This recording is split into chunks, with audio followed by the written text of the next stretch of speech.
बोलो जयकारा बोल मेरे श्री गुरु महाराज की जय।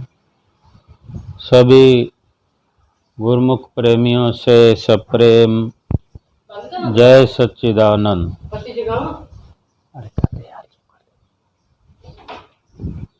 भक्ति पदार्थ तब मिले जब गुरु होए सहाय, प्रेम प्रीति की भक्ति जो पूर्ण भाग मिलाए।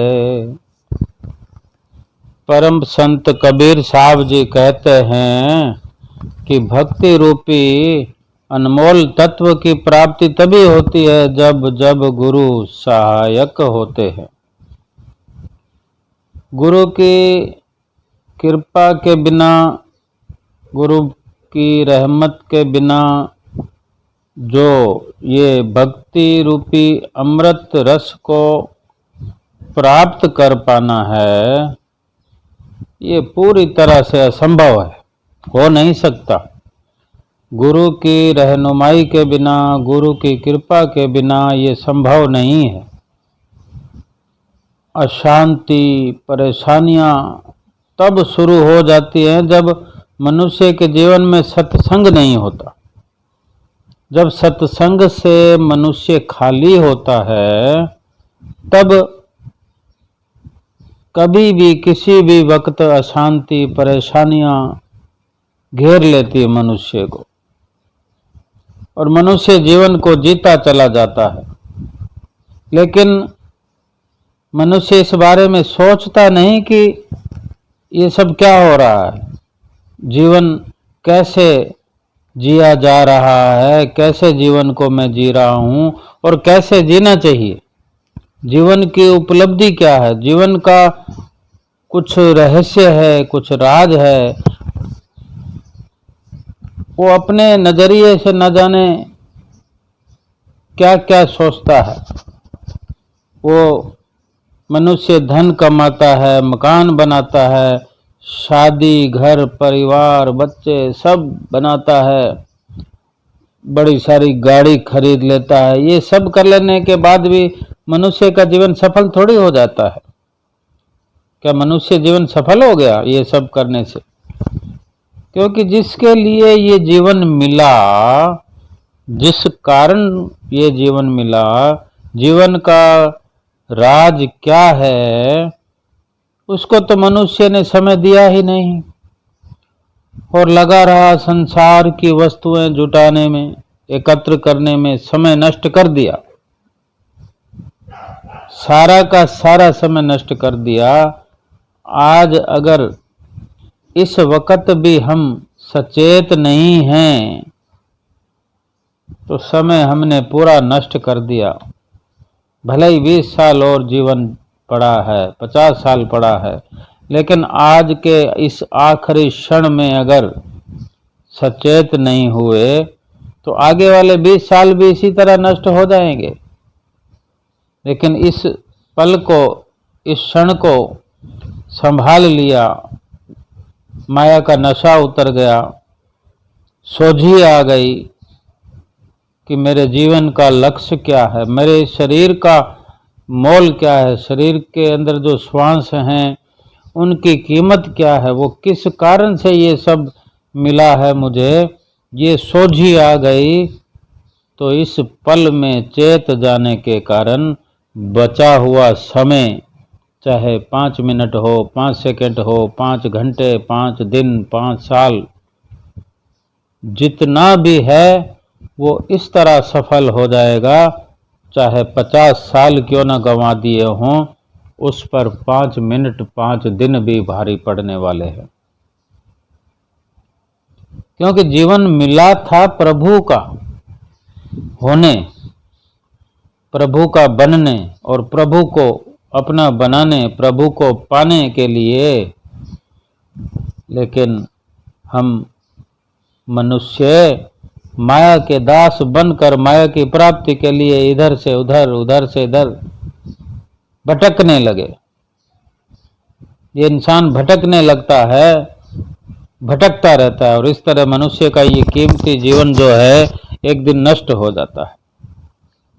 जिस अनमोल रतन मानव जीवन को पाने के लिए देवता लोग भी तरसते रहते हैं, उस जीवन को मनुष्य यूं बेकार गंवा देता है जैसे इसकी कोई कीमत ही नहीं, और मन में फूला नहीं समाता कि मेरे पास ये है, मेरे पास वो है। देवता लोगों के पास भोगों की कमी नहीं है। देवलोक के अंदर, स्वर्ग लोक के अंदर स्वर्गवासियों के पास क्या कमी है, लेकिन फिर भी वो स्वर्गवासी देवता लोग मनुष्य जीवन जीना चाहते हैं, मनुष्य का जीवन प्राप्त करना चाहते हैं, मृत्यु लोक में आकर जीना चाहते हैं, रहना चाहते हैं, अपना जीवन सफल करना चाहते हैं, क्योंकि मनुष्य की देह पाकर ही भक्ति का पूरा आनंद और भगवान की सेवा और हरि कृपा से सत्संग का सानिध्य मिलता है। संतों के संग से मिलने वाला आनंद तो बैकुंठ में भी दुर्लभ है।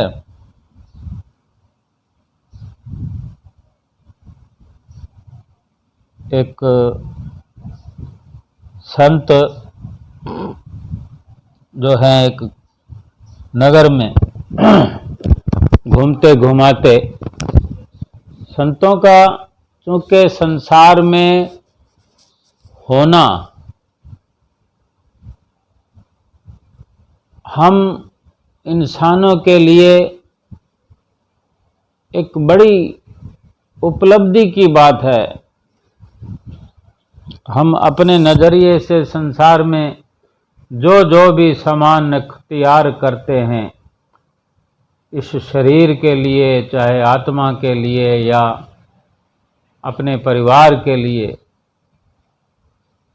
इसी तरह संतों का संसार में हम जीवों के लिए बहुत महत्व रखता है, बड़े स्तर पर, बड़े पैमाने पर महत्व रखता है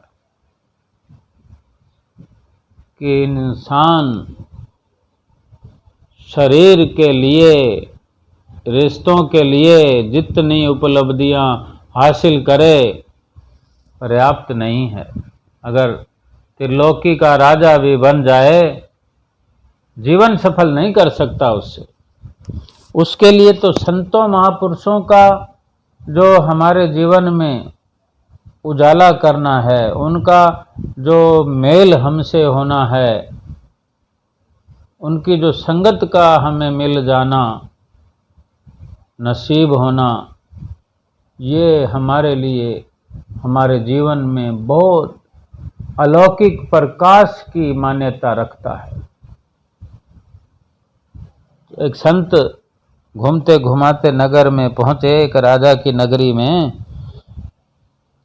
तो वहाँ गए तो घूमते घूमते राज दरबारियों के संपर्क में आए। राजा का बड़ा नाम था, तो दरबारियों से भी पूछा, भाई तुम्हारे राज्य में कुछ क्या विशेषता है, कोई राजा की विशेषता बताओ, राज्य की विशेषता बताओ। तो दरबारी लोग बताने लगे हमारे राजा ऐसे हैं, हमारे राजा वैसे हैं। उन्होंने इस नगरी में, इस राज्य में ये बनाया है, वो बनाया है, पाठशालें बनाई है, स्कूलें बनाई हैं, अस्पताल बनाए हैं, बहुत कुछ वर्णन कर दिया। और एक और विशेषता बताई कि ये शाही बाग है, एक मतलब जो राजा का पसंदीदा बागीचा है। इस बगीचे में एक विशेषता है कि आप देख रहे हैं, इस बगीचे में ये एक रस्सी लगी है और इस रस्सी का दूसरा जो सिरा है वो राजा के राजमहल में है, और वहां पर एक घंटी लगी हुई है, वो दूसरा सिरा उस घंटी से बंधा है। और इसकी विशेषता क्या है कि बाहर बागीचे में अगर कोई फरियाद करने वाला फरियादी, ज़रूरतमंद, कोई दीनहीन या दुखी राजा से मिलना चाहता है, अपनी गुहार लगाना चाहता है, तो वो इस रस्सी को, जो यहाँ पर चक्री लगी हुई है, इस चक्री के ऊपर ये जो रस्सी सेट की हुई है, इस रस्सी को वो खींचता है। राजा से मिलने वाला, राजा से बात करने का इच्छुक इसको रस्सी को खींचेगा और ये रस्सी वहाँ जहाँ राजा के कक्ष में घंटी लगी हुई है, वो घंटी वहाँ पर बजेगी और तुरंत वहाँ से राज दरबारी आएगा और आकर यहाँ पर पता करेगा कि कौन इंसान है जो राजा से मिलना चाहता है, उसे क्या दुख है, क्या तकलीफ़ है।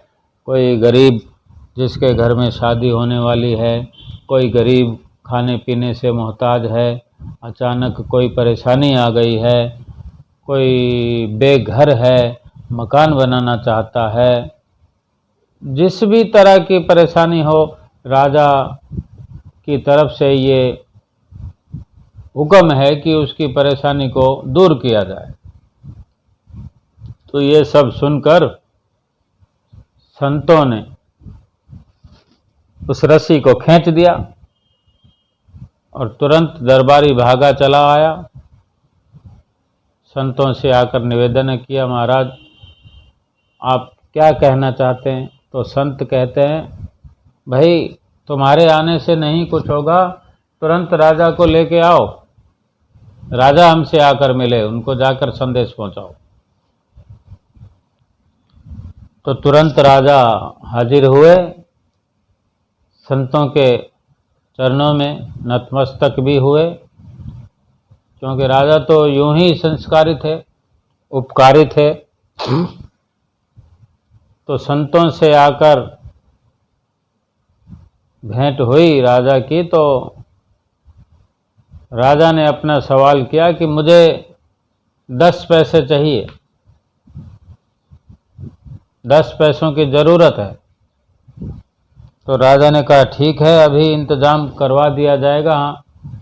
हमारे पास तो अभी जेब में तो है नहीं, कोष से, राजकोष से अभी इंतज़ाम हुआ जाता है।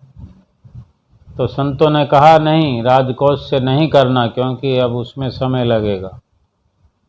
हमारा अभी सवाल था, अभी प्रश्न था, अभी ज़रूरत थी, सो अगर नहीं हुई तो फिर बाद में ये उधार रहा, आप निश्चिंत हो जाओ, ये फिर कभी हम मांगेंगे जब भी हमको मिलना चाहिए। राजा ने कहा आपने क्या सवाल किया 10 पैसे का? आप मांगते कोई हीरे जवाहरात मांग लेते, कोई एक गांव मांग लेते और अशर्फियाँ मांग लेते, कोई बड़ा सुख वैभव ऐसा कुछ मांगते। तो संतों ने कहा हमें 10 पैसे चाहिए बस, और वो उधार रहे। अगली बार जब भी ज़रूरत होगी मैं मांग लूँगा, और अगर दरबारियों से कहा कि अगर हमारी ज़रूरत पड़े तो मैं आप ही के राज्य में धर्मशाला में ठहरा हूँ, मुझे बुला लीजिएगा कि अगर राजा को मेरी ज़रूरत हो या तुम्हें लगे कि राजा को ज़रूरत है तो मुझे बुला लेना। और संत जी चले गए। अगली रात जब राजा अपने कक्ष में सोया तो देर रात को क्या स्वप्न में देखता है कि राजा मर गया। राजा जी मर चुके हैं और 4 दरबारी अपने कंधों पर लिए हुए राजा को जा रहे हैं शमशान यात्रा के लिए। और रास्ते में चलते हुए वो संत जी आ गए। संत जी आकर दरबारियों से पूछते, भाई जनाजे पे कौन है, किसको लेके जा रहे हो? तो वो दरबारी कहते हैं, राजा जी शरीर छोड़ गए, राजा गुजर गए हैं। तो संतों ने कहा, भाई रोको, हमने इससे 10 पैसे लेने हैं, उधार है, हम 10 पैसे मांगते हैं, राजा नहीं दे पाया था, जो उधार है अब तक, अभी लेना चाहते हैं, क्योंकि अब के बाद में तो फिर चले जाएंगे राजा, तो फिर मिलेंगे नहीं, किससे 10 पैसे लूँगा, उधार कैसे पूरा होगा मेरा। तो राजा से कहते हैं, भाई 10 पैसे दे दो राजन। तो राजा कहता है, महाराज 10 पैसे तो मेरे पास नहीं है अभी भी, क्योंकि धन माल तो पीछे छूट गया, मेरे पास तो नहीं है अभी। तो राजा के कहने पर संत जी कहते हैं, भाई कोई इंतजाम करो राजन, कुछ करो, इस शरीर को बेच दो। नहीं, राजा कहता है कि कोई इंतजाम करो। संत जी कहते हैं कि 10 पैसे चाहिए मुझे, जो कुछ करना है आप करो। राजा कहता है, महाराज मेरे शरीर को बेच दो, आप व्यवस्था करो कि कोई मेरा शरीर 10 पैसे में खरीद ले, तो वो 10 पैसे आप लेकर अपना उधार चुकता करो। तो दरबारियों की मदद से रास्ते में पूछा गया कि भाई ये राजा का शरीर है, तुम्हें चाहिए, ले लो, 10 पैसे में ले लो। तो जो भी सुनता कि महाराज वो तो ठीक है, राजा का शरीर है, लेकिन हम क्या करेंगे, 10 पैसे में लेकर भी हम क्या करेंगे, 10 पैसे में शरीर मिल जाएगा तो चलो ठीक है, 10 पैसे में आपका काम हो जाए, लेकिन इसकी आगे की प्रक्रिया कौन पूरी करेगा? जब इसको दाह संस्कार करना पड़ेगा, दाह संस्कार करने के लिए चंदन की लकड़ियों की जरूरत पड़ती है, उस पर कितना खर्चा आएगा? सवाल 10 पैसे का थोड़ा ही है, हमें नहीं चाहिए और करेंगे क्या, हमें ज़रूरत क्या है? कहीं आगे चलकर किसी दुकान वाले से कहा, भाई ये वही राजा है जिसको तुम हर साल लगान देते हो बहुत सारा, क्या अब तुम्हारी राजा के प्रति कोई जिम्मेवारी नहीं है? 10 पैसे की मुसीबत आन पड़ी है। तो सब कहते हैं कि हमें ज़रूरत नहीं है, हम क्यों खामखा ऐसा कार्य करें जो मुसीबत में पड़े। सब ने मना कर दिया और राजा को समझ आ गई कि मेरी इस देह की, मेरी शरीर की 10 पैसे भी कीमत नहीं, और मैं जाने क्या क्या सोचता था। राजा की नींद खुल गई और एक उच्चारण उसने शुरू कर दिया कि फूटी कौड़ी भी मेरे इस शरीर की कीमत नहीं है, क्योंकि कीमत लगाने वालों ने इतना तक कह दिया कि इस शरीर को लेकर हम क्या करेंगे, फूटी कौड़ी भी तो इससे हम वसूल नहीं कर सकते, 10 पैसे हम दें तो हमें तो फूटी कौड़ी भी वसूल नहीं होगी कहीं से, ऊपर से मुसीबत। तो राजा सब सुनता रहा और यही उसको पसंद आया वाक्य, अपने जुबान से बार बार कहता है, मेरे शरीर की फूटी कौड़ी भी कीमत नहीं, मेरे शरीर की फूटी कौड़ी भी कीमत नहीं। इस तरह आँख खुल गई और ये उच्चारण शुरू कर दिया और हमेशा से जल्दी उठ गया। नींद जो खुल गई, ना कोई कंधे पर लिए हुए दरबारी थे, ना कोई मौत था, वो केवल मौत का दृश्य था, स्वप्न में ही संत आए थे। अब हकीकत का जो सफ़र शुरू हुआ तो राजा ने ये उच्चारण शुरू कर दिया। सब हैरान होने लगे कि राजा को क्या हो गया कि मेरे शरीर की फूटी कौड़ी भी कीमत नहीं। फूटी कौड़ी भी कीमत नहीं, एक ही रट लगा रखी है। तो कुछ समझ नहीं आ रहा था, तो दरबारियों को याद आया कि संतों ने कहा था कि अगर ज़रूरत पड़े तो मुझे बुला लेना। तो संतों को लिवा लाए और संत राजा से मुखातिब हुए। राजा की हालत देखकर, दशा देखकर राजा सब जो कुछ भी कह रहे थे वो संत जानते थे, और जो संत जानते थे वो राजा भी जानने लगे कि संसार में शरीर की कोई कीमत नहीं है और शरीर के साथ बने हुए रिश्तों की भी कोई कीमत नहीं है। रुपया, पैसा, धन, पदार्थ सब के सब यहीं पड़े रह जाएंगे कि 10 पैसे भी वो संतों को नहीं दे सकता है। इतनी बड़ी मिल्कियत का मालिक है और मन के अंदर ऐसा भरोसा, ऐसा विश्वास रखता है कि मैं बहुत बड़ी हस्ती हूँ।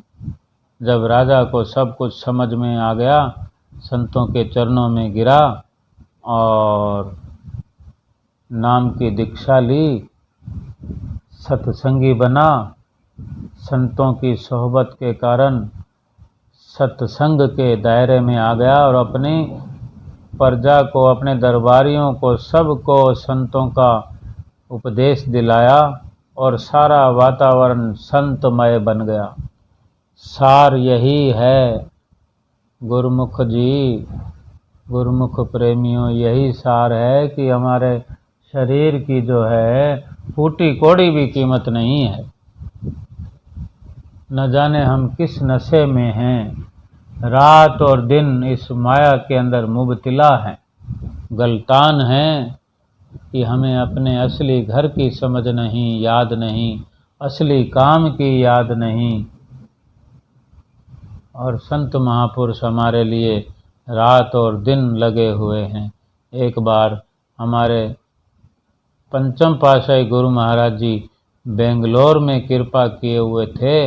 वहाँ सब गुरुमुख प्रेमियों को कृतार्थ करके जब वापस श्री प्रयाग धाम में, श्री आनंदपुर में कृपा फरमाई और हुजूर गुरु महाराज जी, जो छठी पातशाही गुरु महाराज जी जिनके हम नित्य प्रति अभी दर्शन कर रहे हैं, आप साधु वेश में थे। तो श्री गुरु महाराज जी ने, आप हुजूर गुरु महाराज जी से मुखातिब हुए साधु वेश में और आप जी से पूछा, क्योंकि आप जी की तबीयत भी काफ़ी नासाज रहती थी, अभी भी सुकोमल तन को लिए हुए हम सब गुरुमुख प्रेमियों की सेवा कर रहे हैं।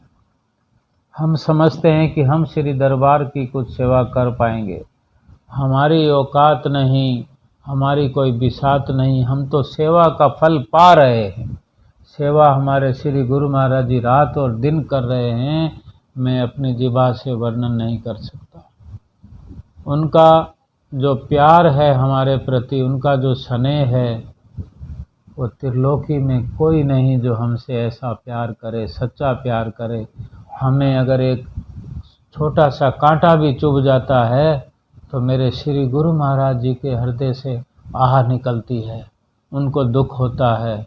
हम महसूस करें, हम जब दर्शन कर रहे होते हैं, एक यकीन करें, एक यकीनी हद तक हम विचार करें कि मेरे श्री गुरु महाराज जी का हृदय कितना कोमल है। माँ बाप भी वो अनुभव नहीं करते जो श्री गुरु महाराज जी अपने गदगद कंठ से हमारा दुख अनुभव करते हैं और उस दुख को दूर करते हैं। तो श्री गुरु महाराज जी ने पूछा, आप कुशल पूर्वक हैं? तो महात्मा जी ने, हुजूर गुरु महाराज जी ने कहा, जी स्वामी जी, मैं ठीक हूँ। तो पंचम पातशाही गुरु महाराज जी ने फरमाया, आप ठीक रहें, आप ठीक रहेंगे तो पूरा आनंदपुर ठीक रहेगा। आप ठीक रहें, आप ठीक ही रहें। बोलो जयकारा, बोल मेरे श्री गुरु महाराज की जय।